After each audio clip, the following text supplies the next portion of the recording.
En Normandie, à 30 km au nord-est de Rouen, un jardin remarquable a été réalisé en une quarantaine d'années par un couple de passionnés, Catherine et Philippe Quesnel. Le jardin du Ménil était au départ une vaste plaine agricole de 11 hectares, monotone et sans aucun arbre. Aujourd'hui, ce sont environ 5000 arbres et arbustes qui y ont été plantés avec le souci d'organiser un véritable spectacle vivant. Favorisés par un sol limono-argileux et un pH inférieur à 6, tous prospèrent avec des croissances records.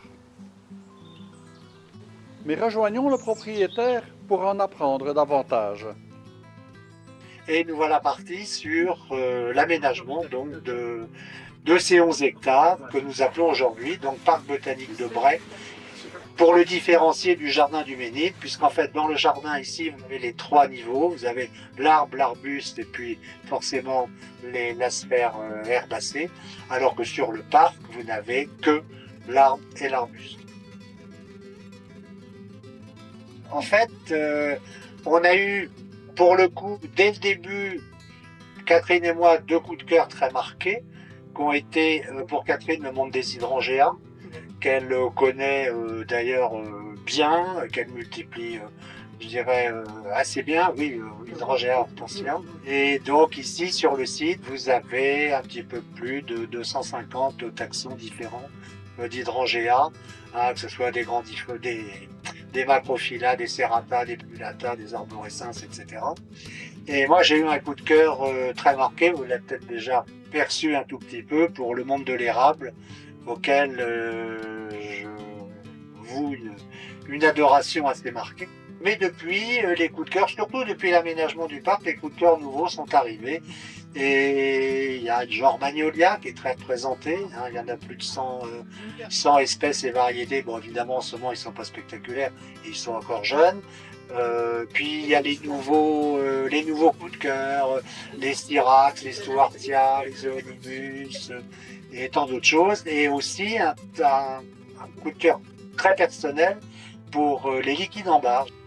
Vous avez ici en fait un ensemble de 64 espèces et variétés de liquides en barre qui est probablement unique en Europe. Donc tout ça se met en place petit à petit. Ils sont jeunes, hein, puisqu'ils sont sur la partie parc. Je vous dis, c'est démarré il y a 20 ans. On a démarré il y a 20 ans.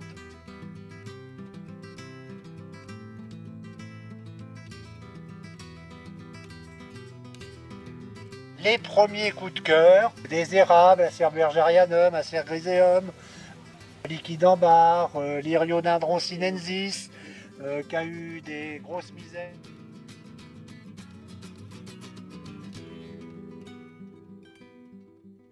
Alors pour la petite histoire, cette sous-espèce qui est Tataricum, elle était utilisée notamment dans les régions d'Asie centrale, Kazakhstan, tout ce qui correspond au tartare dans le temps. Hein. Il était utilisé pour la culture du ver à soie, en substitut du mûrier. Alors, on faisait vivre le mûrier sur des feuillages d'Acer tataricum. Nous avons eu une grande récompense l'année dernière dont nous sommes très fiers. C'est que nous avons été lauréats du mérite de la Fondation Arboretum de France. Et ce mérite est octroyé sur des critères de richesse botanique, mais aussi, et c'est important d'ailleurs pour nous, de présentabilité et de pédagogie qui vont avec la diversité botanique, et on accorde en fait ici beaucoup de place à la vulgarisation, au fait de faire connaître un peu le monde de la nature, le monde de l'art, toujours dans la limite évidemment des compétences qui sont les nôtres. Nous faisons ici une récolte de graines annuelle au niveau des érables, puisque nous sommes membres très actifs en fait de la Maple Society, qui est une société mondiale avec 3 sous-parties, la branche nord-américaine, européenne et asiatique. Et dans le cadre Europe, nous faisons effectivement une récolte de graines annuelle qui nous permet de dispatcher ça par le cadre de l'association Maple Society à beaucoup d'amateurs qui souhaitent multiplier des érables à partir de graines. Donc il s'agit évidemment de multiplication d'espèces, puisque la reproduction par graines au niveau des variétés reste bien évidemment aléatoire.